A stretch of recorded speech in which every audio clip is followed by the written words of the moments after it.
So welcome to Dorset Business Matters. Thank you. I've lost count of how many of these we've done now, Sam, but just for the sake of the audience, can you just tell us who you are and what you do? Yeah, so I'm Sam Stone and I own, which still feels very strange saying, I own Life Coaching with Sam. Very good.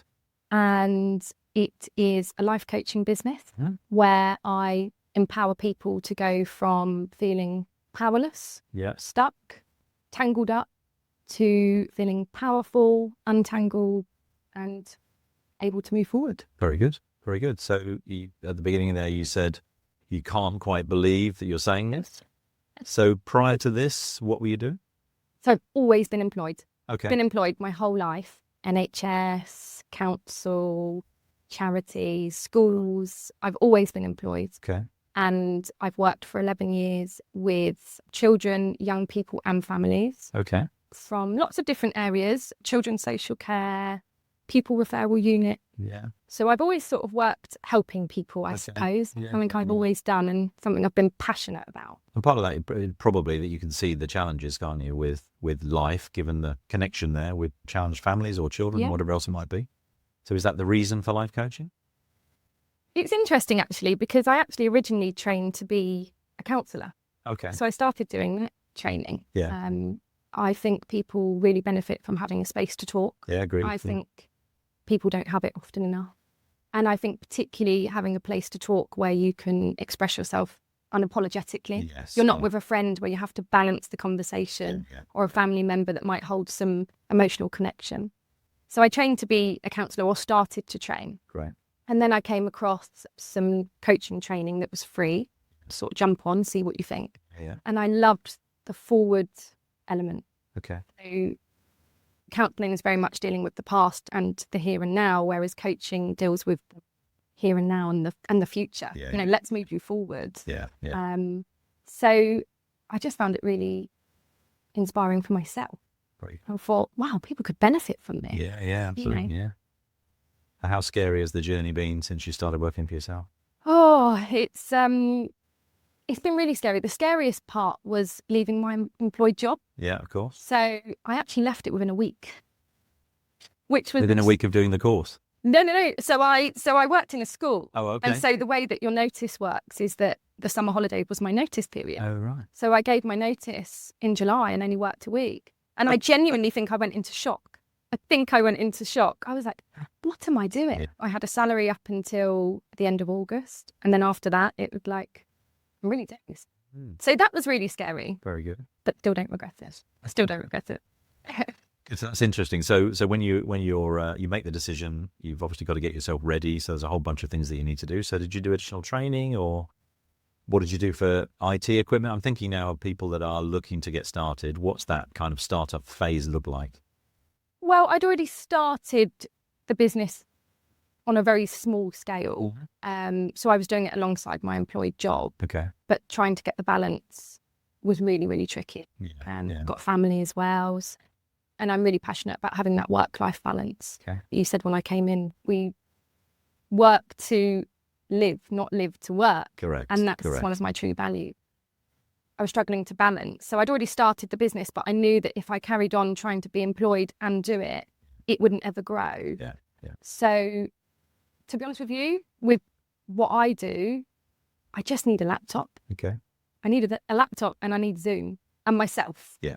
I don't need a lot of other resources. More resources have come in, websites, flyers, marketing. Yeah, of course, yeah.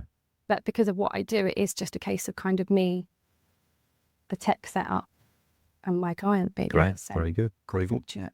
So marketing's got to be a key part of starting a business, as I'm sure you're aware. So just talk us through what you did from the point of view of getting your name out there. So I started an Instagram page, which consumed my life.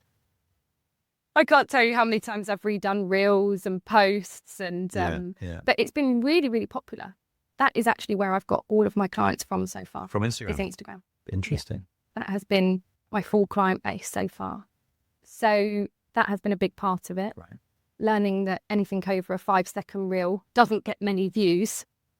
It can do, but I would say that probably family and friends supporting. Yeah, exactly. Yes. So that's been a big learning point for marketing. Okay. Yeah. Obviously now I've got flyers and business cards. Yes. Yeah. My website has just launched. Very good. So that's exciting to see what comes. Very good. Live coaching with sam.co.uk. Yeah. Good. Nice URL. Yes. Same as the name. Thank you. Yeah. Not some random name that doesn't tell people what you do, as we talked about earlier on, which is really important. I was fortunate actually that was available. Yeah. So that worked. Yeah. Good. Okay. So you've got some tech set up and you've got your marketing. And so just talk me through what it felt like to have the responsibility, because coaching is a big responsibility, right? It doesn't matter whether it's life or business or whatever else it might be, sports or anything else. The coach is the person that helps you to, you use the word untangle, which I really like, untangle where you are and move forward. So just talk me through what that kind of feels like now that you've got a bunch of clients that you're responsible for helping them to untangle their life. So I would say firstly that it's not fully my responsibility. I think that's something that as a coach we have to hold in mind. There's some responsibility from the client as well. Yeah, 100%. I can provide the skills and the process and myself. Yeah. But an element of responsibility comes from always what they want to take from it. But yeah, don't get me wrong. Every session that I jump on, I think, oh my goodness, this is on me. Yeah. And I think it's only natural sometimes to question your practice and who you are, but that very much comes from a place of limiting beliefs and self-sabotage, as you talk about a lot in your book. Yes, yeah. But I'm now, with a coaching mindset, able to be aware of those thoughts. Yeah. And I can challenge them and I can untangle them. Very good. Very good. So as an individual, with the people that you're working with, what do you think the greatest skill that you can help them to develop is for themselves? Because you're there for a period. And then you step away, and obviously they're going to sail off into the sunset with a, a beautiful yacht with the sun in the background, or whatever else it might be. Being really powerful. Exactly, being really powerful, exactly. So what do you think the greatest skill you can help them to develop is? So I think having the ability to reflect. I think being able to reflect on who you are, where you are, what you want. Yeah. I don't think we ever stop long enough to do that. Agreed. I think that my sessions provide that. And actually what you find is that a lot of the sessions is around reflection. Yeah. And then, of course, when you stop to reflect, you gain awareness. Yeah. So you stop, you gain awareness of maybe your thoughts or your feelings or how you're speaking to yourself or others. Yeah. And then what happens is you take it from the subconscious brain into your conscious brain. It's there. And then all of a sudden people stop and go, okay, so that thought's come in or that feeling, what do I do with it? And I truly believe that outside of the practical steps that the clients take, and they're really beneficial, I would like to think that the transferable skill is around reflection and awareness. Yeah. Because I think when we've got that, we're the owner of our lives then. We're the owner of our brain. Yeah. We can do whatever we want with that. Yeah, it's interesting, isn't it? I think the vast majority of people you speak to, I'm going to go 80% of the population probably never take time to reflect. No. And that doesn't matter whether you're in business or in your personal life. You're just kind of motoring down this predefined path to some extent. I mean, you know the journey, right? You're born, you go to school, you leave school, you go to university. You meet somebody, you get married, you have some kids, get a dog, buy the house that you want, retire, and that's life. Yeah. But it's not for many people, is it? No. And so I fully agree. Until that self-sabotage piece, upsetting whatever else it might be on the journey is something that's really hard to unpick, isn't it? And what I see in my sessions is that, a lot of the time people might say, oh, I might struggle to express myself. Yeah. And actually, if you give people that space, they talk and talk to the point that sometimes you have to go, okay, right, let's pause you there. Let's try and move forward. Yes. But naturally, I don't think people give themselves that time. Yeah. And I think when they're given it, it's just so beneficial. That's permission, isn't it? You're giving them permission to talk, which they don't necessarily have in a relationship or in a business or wherever else it might be. I think when you're sat with a friend having a cup of tea, I know that I do it, and they'll say, how are you, Sam? Yeah. And I'll go, yeah, I'm fine. How are you? Yeah. Tell me how you are. Yeah. In my sessions, we don't do that. We don't talk about me. We talk about you. Because for you, it's your session. You bring what you need to. Yeah. And I do the skills. I heard you say that. Yeah. Let's explore that. Yeah. Or, what do you really think about that? And you just see these light bulb moments going off. So I think reflection, awareness, And being able to carry that through life is probably one of the biggest skills, I would say. You think lots and lots of things wrapped up in everything, really. And again, it doesn't matter whether it's your life or it's business or whatever else. But I think the one thing that people lack is self-confidence. Yes. So if you meet somebody who's driving a Ferrari and runs a multi-million-pound business, they're supremely confident in what they do. They're supremely confident in themselves. But if we don't all carry a level of confidence in our own ability, that makes life quite difficult. Yeah. Yeah. Because if you don't have confidence, you don't go for opportunities. Mm-hmm. I was nervous about coming here today, Yeah. but I'm confident enough to walk through that door and give it a go. Exactly. Yeah. But if somebody didn't hold that confidence, they maybe decline the offer to come on. Yeah. Yeah. So I think confidence brings opportunities, and with opportunities we grow. Agreed. We build our experiences and I just think confidence is key. It is, absolutely. So I've made a mess of my life. I dropped out of university, I split up with my girlfriend. My life's a complete mess. That in itself is a bit of a downward spiral, isn't it? When actually what you need is confidence in your own ability to kind of repair that and move forward. So is that kind of the area where your speciality is, or do you have a special focus? Interesting, because when I qualified, it was really drummed into me to have a really specific niche, have a specific niche. And I was thinking, I don't want to pin it down too much, because I know that life coaching can benefit so many different areas of life. Yeah, absolutely. But I think that if you're talking about someone who has dropped out of uni and they've split up with their girlfriend and they don't have any money or whatever that may be, they can feel powerless. Yes. If they're talking like that, probably feel powerless. Agreed. I think for me, it's about helping people that feel powerless, whether that's across their life or in a certain area, reclaim their power and take ownership. Yeah. You can get out of this. Yeah. People sit there and think they can't. That's because they don't have anybody in their circle that tells them that they can. What I was about to say is that it's interesting, because I can't tell you how many people I've sat down with and they say, I really need you to sort my life out. And I go, they say, I really need you to give me some advice. Yeah. And actually the interesting thing with coaching is that I don't give any advice. No, actually. And that's what you were saying. You said they don't have anyone in their lives to tell them they can do it. Yeah. To give them permission. To give them permission. Yeah. Now, I don't necessarily sit there and say, of course you can do this, go on. Because how many times in your life have people told you can do something and how to do it, and you haven't done it? Or even the other way around, where they've said, actually, don't do that because I don't think you should do it, which is the equally bad thing to be doing to incentivize people to be better and build a better life. Yeah. But it's people telling you, right? So life coaching, the absolute power of it, which I just found fascinating, is that I don't give advice because the advice has to come from you. Absolutely. It has to be aligned with your values. It has to be autonomous. It has to be realistic. Yeah. So I would like to say I've got some life experience. I've got some advice that I could give, but I do that with family and friends. Yeah, absolutely. I don't do that with clients because they find their own answers and then they're more likely to sustain them. So, interesting. Very interesting. It's fascinating. And sometimes that's quite hard as well, isn't it? Because you want to give a piece of advice, but actually you have to spin that on its head and ask the question instead. Yeah. Which is the real skill in coaching. So. The advice monster on your shoulder that says, you want to rescue this person, you want to tell them what to do, you want to fix it. But no, the power of helping people to find their own answers is the biggest part of coaching, I would think. Agreed.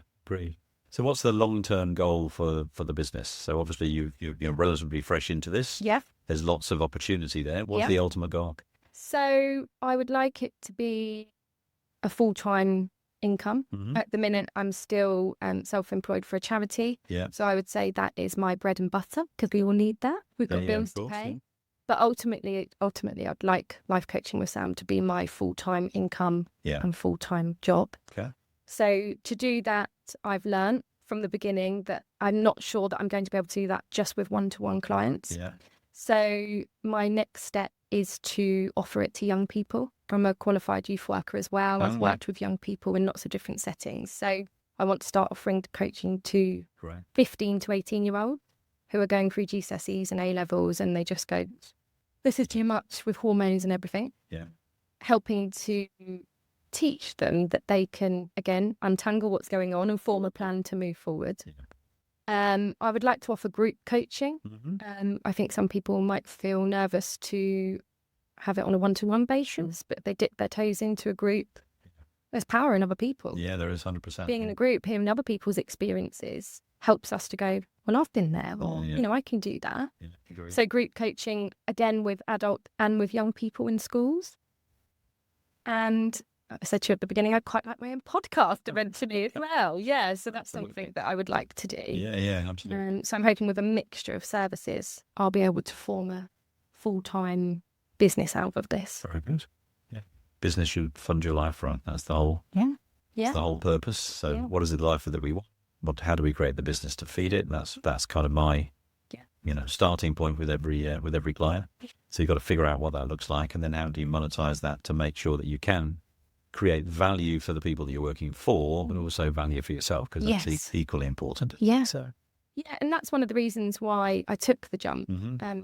My fiance is very, very big on freedom. He's always been self-employed. He could never work for someone. He wants it to be that we can say, right, let's go on that last-minute holiday or eventually move abroad. And so doing something like this, I could take it anywhere. Absolutely.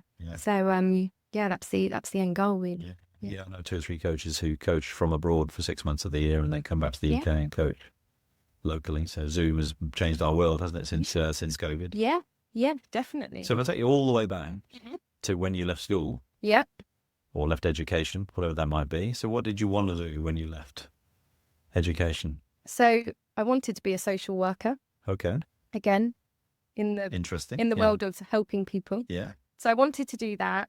And I went to work with young people in supported lodgings, first of all. And I was so glad I did, because I then saw what the work of a social worker entails. And it's probably 90% paperwork. Is it really? Yeah. And a lot of the time so I very quickly was like, oh, no, that's not me. I don't want to just sit and do paperwork. I love to interact with people and work face to face. So I wanted to do that. Then realised that I didn't want to be a social worker, but I still went into children's social care and worked as a family worker. Okay. So that's a step below a social worker. It's early intervention. Yeah. If you social work. Or doing less paperwork. Yes. Yeah. Or it was initially. It was initially. Yeah. So very much working with, families that are, having challenging times and need some support. Right. Early intervention again. Yeah. So I've kind of worked my way through different elements of support work, I suppose. Yeah, great. So this is kind of a logical extension then, isn't it? Yes, but what I liked, the difference is I gave advice for years. That was my job. I would go on training, I would gain skills and knowledge, and then I would feed that to families and children and young people. Yeah. And a lot of the time you saw that it didn't work. Because people need to find their own answers, as I said earlier, and explore that themselves. So I think coaching came along and just made sense of everything I've ever done and went, this is what's missing in the world. Everybody needs a coach. Not to be too cliche. but it is true, isn't it? Because we always end up going back to sport. So if you want to be in the Premier League, you have to have a great coach. But all the way down through the leagues, whether it's football or rugby or Formula One or whatever else it might be, everybody has a coach. Yeah. So why don't we do that in everyday life for everybody that might need a hand? And I think America is a lot bigger than us on providing that support to a lot of their employees. So I think in America, if people will jump in their lunchtime onto a coaching call, their employers will have that as some like a employee benefit. Yeah, absolutely. Yeah, we can sort it ourselves. Yeah. In this country, we need to catch up. Yeah, we do. Yeah, I'm a little more insular here, obviously, than they are in America, particularly with what's going on right now. You can definitely see that, can't you? Yes. Yeah. Some of those people need a bit of life coaching. Yes. I'm not going over there. No, I'm not. Let's not do politics. No, we don't need them to be any more powerful, do you? No, definitely not. Okay, so we know where you're going. We know where you came from. So it feels like you're in your groove. Yeah. Which is really interesting, isn't it? So you're talking to somebody who just wants to get out and start their own business. What's your advice? What would you tell them to do? Oh, I mean, you're very business-minded, Simon, so you probably come from a real practical element. my advice would be do it, give it a go. Yeah. If you're passionate about something, what have you got to lose by giving it a go? Yeah. Yeah. Give it a go. If you're passionate and you have a vision, just start. Because we spend so much time saying, and I spent so much time saying, what if it doesn't work out? What if it doesn't? Yes. But what if it does? What if it does? And I think there's real beauty in fast forwarding ourselves forward. So there's something to be said about removing yourself from the current state that you're in and the current thoughts and feelings and pushing forward to that end goal and visualizing it and going, well, I can be there. So I think giving it a go. Yeah. Giving it a go. Being passionate.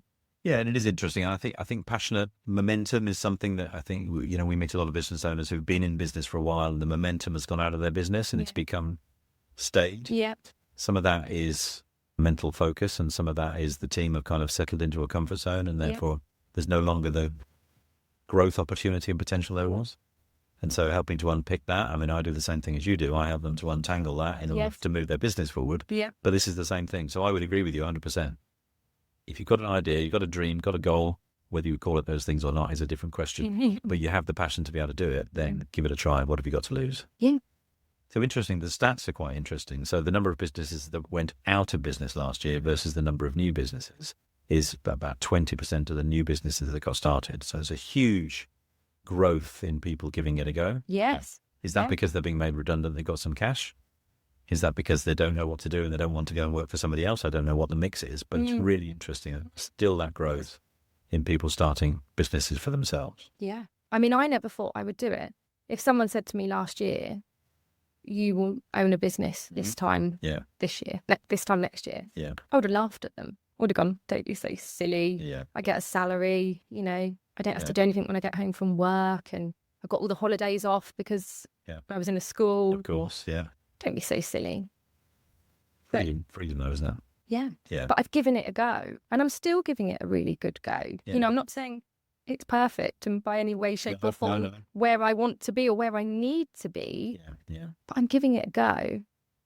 And what I've learned along the way is, so this might sound silly to some people, but if someone said to me, you need to set up a website, I'd go, well, I don't know where to start. I don't know anything about a website. Now, I didn't build it myself, but what I have done is gone back and forth with a website designer who has fully relied on my design, my content, my marketing. Yeah.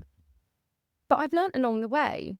So when I set up in September, I didn't know anything about a website, what it needed. Sure. But what I've done through the little steps that I've taken is I've researched other websites. I've looked at what works, what doesn't, what do I want it to look like. So you learn so much along the way. So when you start, it's okay if you say, I don't know anything, because you learn through your experiences. And I think that's a key word. So we talked a little bit about reflection earlier on being something that's critical. I asked you about what you wanted to do when you left school. What happens when you leave school typically is you stop learning. Yes. Everybody does. And so what is the trigger for you to want to listen to a podcast, read a book, and watch a video, and educate yourself rather than sitting down on the sofa and doom scrolling, which we see a lot of in business owners as well as everybody else, for reading a fiction novel, not something which is going to help to grow your view of the world and your view of life. We stop learning. I love a fiction novel though, Simon. Well, so do I. I love a fiction novel. I'm an avid reader and I'll read. That's what I'll read when I go to bed. Yes, escapism. But during the day, I'll be reading a book or listening to a podcast and learning. Yeah. And so you learned lots of stuff going into social care and so on and so forth, didn't you? Which are in your tool bag now for you to use further on. But if you'd gone and become a nail technician, for example, and you were there for 15 or 20 years, you'd learn how to do nails. But have you educated yourself on anything else? And the answer is no for most people. And I think that's a shame. I think we need to push education and learning much harder than we do today. There's so much opportunity. But it has to come from passion. It has to be something that you're interested in, because I couldn't read a book. Even if somebody said to me, read this book, it's going to teach you everything you need to know. Unless I'm interested in that topic, I'm not going to read it. And again, it goes back to the life coaching, because unless it's in your values or something that you enjoy or want to do, we're not going to do it. Yes, but isn't the question, that this could be a very long podcast, but isn't the question, how do I grow my life to be something I wanted to be. And we talked earlier on about a lot of people don't know where they want it to be. But if you can identify it and you're going to grow into that, what do you have to do in order to grow into it? Well, you have to learn lots of things. Ask yourself lots of questions. Of course you do.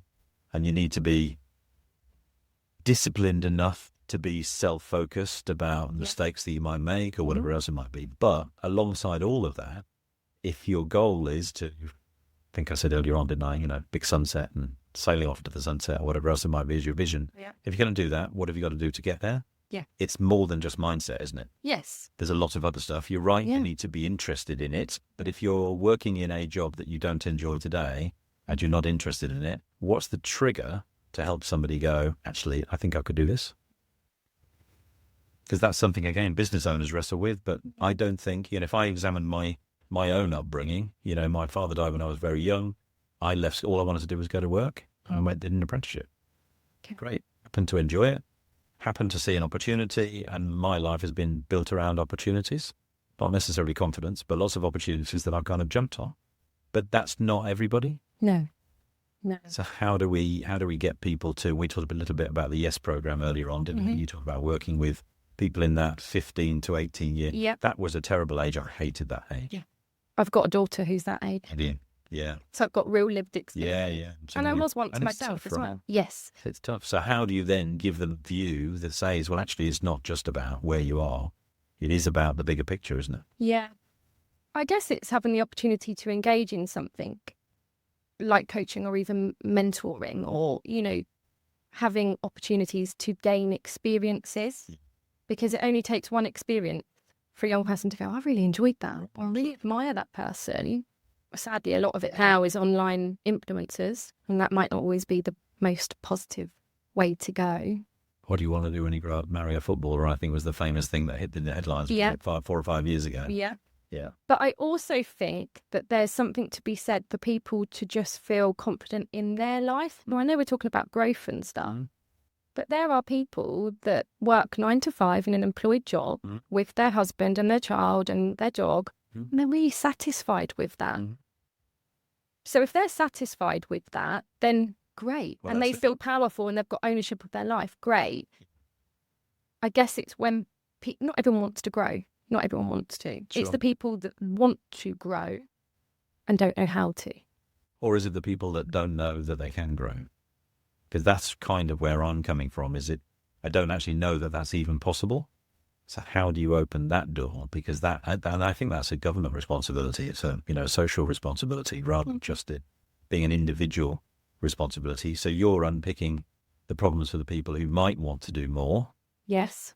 The people who are satisfied are doing what we talked about in the beginning, right? And so you put on the planet to live a life. If you're happy with the life you've got, well, great. But if you're unhappy with it, you have the power to change it. Yes.